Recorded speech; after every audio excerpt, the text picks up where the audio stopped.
오늘 우리 받고 승리할 하나님의 말씀입니다. 전도서 12장 13절입니다. 전도서 12장 13절 일의 결국을 다 들었으니 하나님을 경외하고 그의 명령들을 지킬지어다.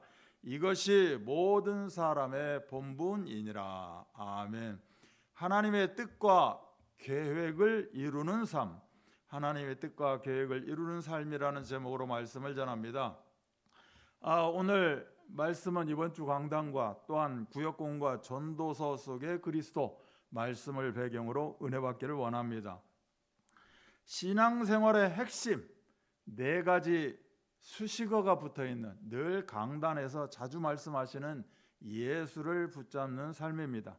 오직 예수, 항상 예수, 완전한 예수, 영원한 예수, 바로 신앙생활의 기초이자 모든 것이다. 예수님께서도 맞다라고 증명이라도 하듯이 나는 알파와 오메가요, 시작과 끝이다 라고 말씀합니다. 독생자 예수 그리스도 외에는 다른 어떤 것이, 그 어떤 것이 있을 수가 없다. 그래서 사도행전 4장 12절도 다른 이름을 우리에게 주신 일이 없다라고 말씀합니다. 오늘 본문 전도서는 인생 말년에 접어든 솔로몬의 간증입니다. 1장에서 6장은 인생의 허무함을 이야기하고 있고 7장에서 12장은 이 허물을 극복하는 인생의 길을 말하고 있습니다.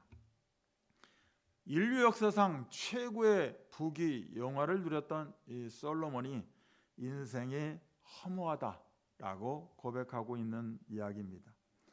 인간의 육신은 흙이니 흙으로 돌아가는 한 줌의 흙만 남을 뿐입니다. 어제도 이렇게 광주에 조문을 하게 됐는데 모르고 갔지만 참 귀한 어머니였습니다. 101세 100년이 넘게 사신 어머니였고 권사님이셨습니다.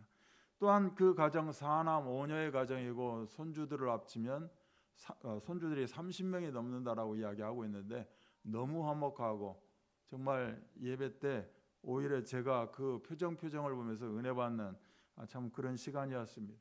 어찌 되었건 흙으로 창조되었고 흙이니 흙으로 돌아가는 그런 한 줌의 흙만 남을 뿐입니다. 왜 그렇습니까? 우리가 잘 알고 있다시피 창세기 3장 1절로 6절 즉 불순종하는 죄, 하나님 앞에 범죄하고 전적 타락한 상태로 변한 것입니다. 인간 스스로 아무것도 할 수 없는 참으로 영적 무능 상태에 빠지게 되었다는 것입니다. 그러나 하나님께서는 즉시로 바로 그 3장 안에 창세기 3장 15절 여자의 후손 예수 그리스도를 통한 회복을 이루시는 것입니다. 육적인 것은 결국 허무하고 서론 인생이지만 영적 본론 인생으로 새롭게 시작할 수 있도록 우리들에게 너무나도 귀하고 복된 길을 열어주셨습니다. 유일한 중보자 예수 그리스도를 이 땅에 보내시는 놀라운 은혜 베푸심을 통하여서 영생을 허락하셨다는 겁니다. 그렇다면 왜 이 영생을 주셨는가? 이번 주 강단에서도 고린도후서 5장 17절 18절 말씀으로 그리스도 안에서 새로운 피조물로 삼으시고 화목하게 하는 직분을 주신 것입니다. 그래서 하나님과 원수된 관계를 다시 원산 상태로 회복하게 하시는 것이죠. 이제는 하나님의 뜻에 따라 전도 선교 미션을 수행하는 그리스도의 대사로 쓰임 받기를 원하십니다. 또한 그렇게 되시기를 소원합니다. 선교하시는 하나님의 뜻에 가장 합당한 삶을 오늘도 살아내시기를 바랍니다. 그래서 현장을 변화시켜 나가는 성경적 선교 인생 다 되시기를 주 예수 그리스도 이름 받들어 축복합니다. 첫 번째입니다. 풍성케 하시는 예수 그리스도입니다. 전도서 속의 그리스도 일대지 제목하고 같습니다. 바로 이번 주 강단 첫 번째 대지 독생자 파송입니다.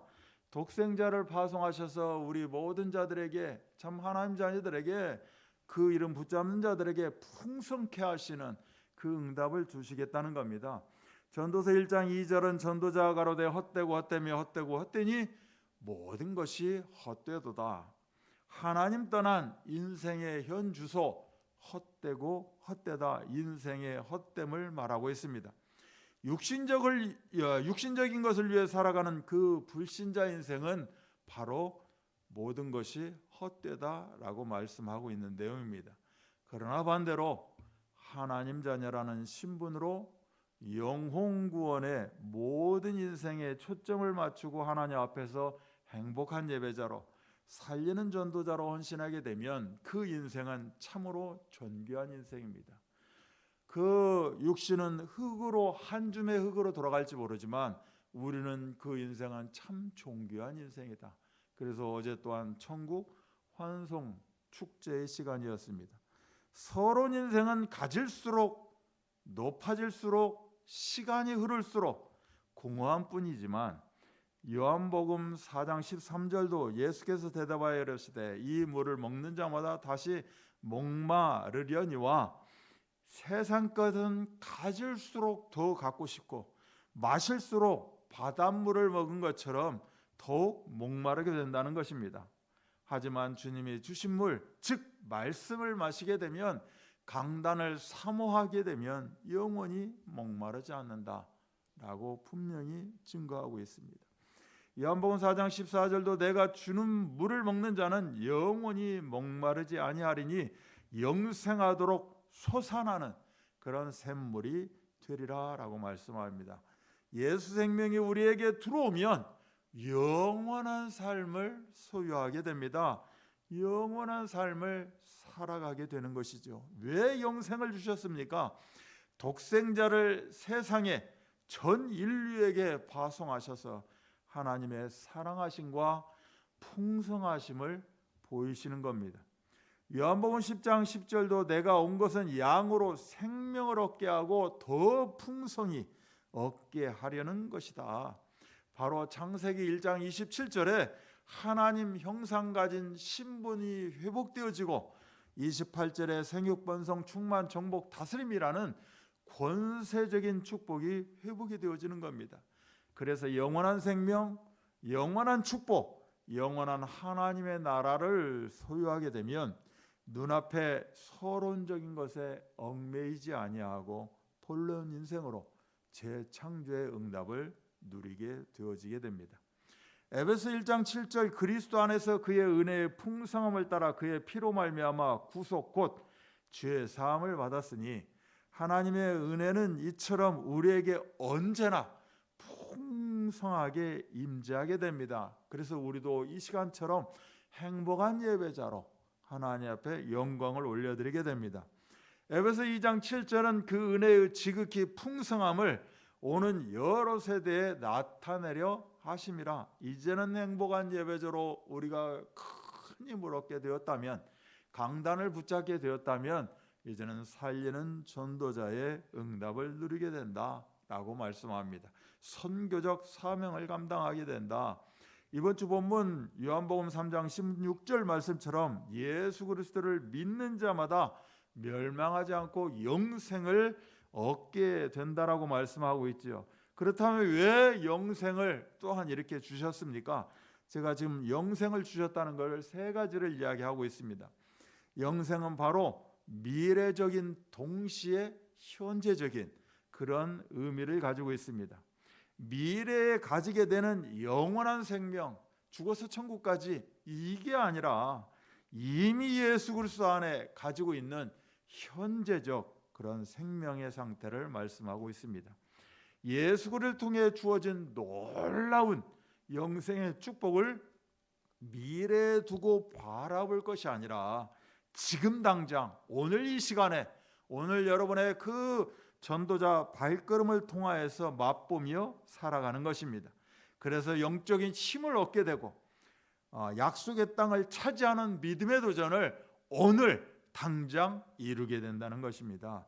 그래서 하나님께서 우리에게 이미 주시기로 약속하신 그 땅을 갈렙의 그 정신을 가지고, 그 힘을 가지고 오늘 누리게 되는 것입니다.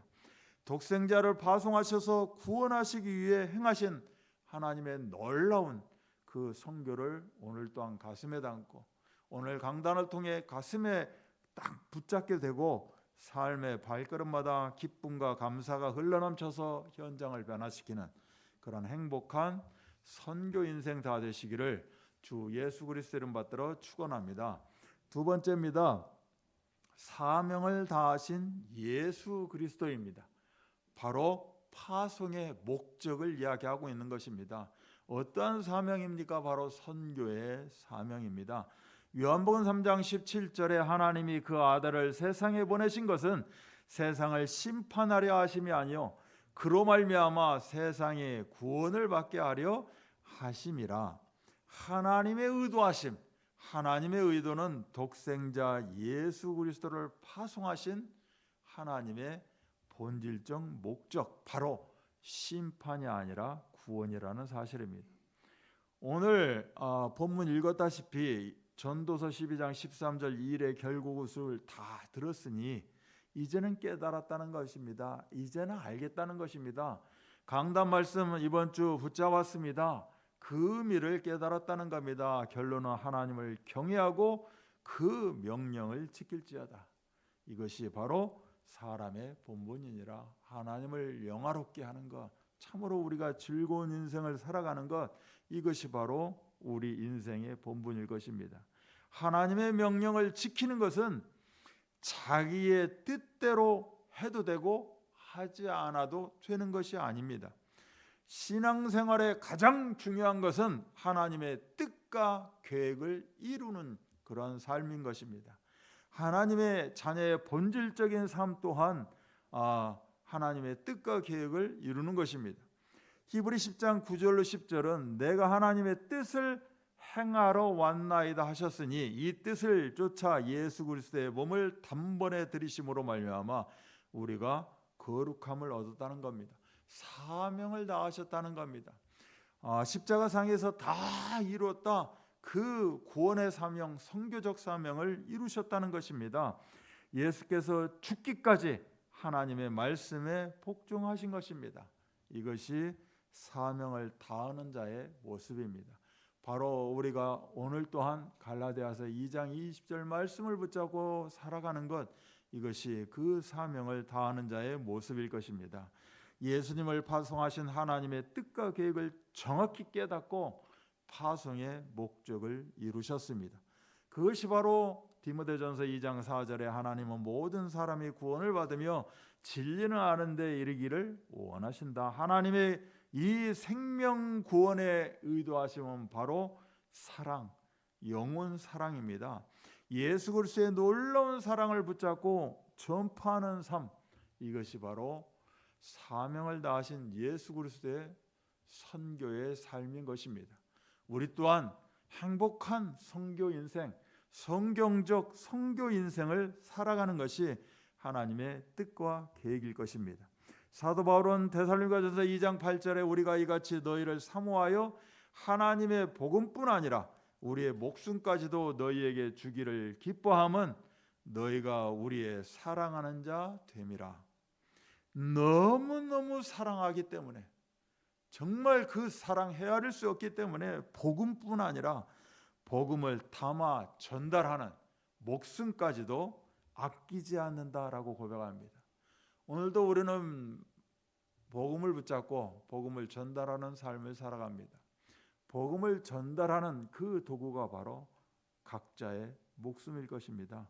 이 목숨도 아끼지 않는 그런 고백을 사도 바울은 이야기하고 있습니다. 이처럼 목숨까지도 줄 수 있는 십자가 사랑, 아가페 사랑을 가지고 선교 현장을 바라보면서 하나님 나라를 확장해 나가는 선교의 동역자로 약속의 땅을 다 차지하시기를 주 예수 그리스도 이름 받들어 소원합니다. 결론입니다. 예레미야서 20장 9절 말씀입니다. 이번에 선교대회 때 우리가 붙잡은 말씀입니다. 내가 다시는 여호와를 선포하지 아니하며 그의 이름으로 말하지 아니하리라 하면 나의 마음이 불붙는 것 같았어. 골수에 사무치니 답답하여 견딜 수 없나이다. 예레미야 선지자가 참으로 좋은 여건, 환경, 그런 좋은 환경에서 나온 고백이 아닙니다. 너무 힘들고 비참하고 정말 처참해서 이제는 그만두고 포기한 상태, 여기서 나온 고백입니다. 그런데 이 포기한 상태가 오히려 더 힘들다고 고백하는 그런 내용입니다. 어느 정도 힘입니까? 뼛속까지 타들어가는 그러한 고통을 이야기합니다. 다 포기했으면 정말 얼마나 쉽고 편하고 좋을 텐데 아니라는 겁니다. 오히려 이것이 더 힘들다는 겁니다. 불붙는 선교 열정, 이 열정에 대해서 말씀 주셨습니다. 바로 하나님 안에 있다는 영적 의식, 이것이 열정입니다. 우리 모두는 하나님 안에 있습니다. 그리스도 안에 있습니다. 예수 그리스도와 함께합니다. 그래서 우리는 24시간이 어떻게 보면 열정이요, 우리의 인생 여정이 열정의 순간순간을 맞이하며 살아갑니다. 그래서 하나님과 영적 소통이 깊어지면 깊어질수록 자연스럽게 열정은 솟아나게 되어 있습니다. 선교하시는 하나님을 따라가며 불붙는 선교 열정으로 약속의 땅을 모두 다 하나도 남김없이 차지하시기를 주 예수 그리스도의 이름 받들어 축원합니다.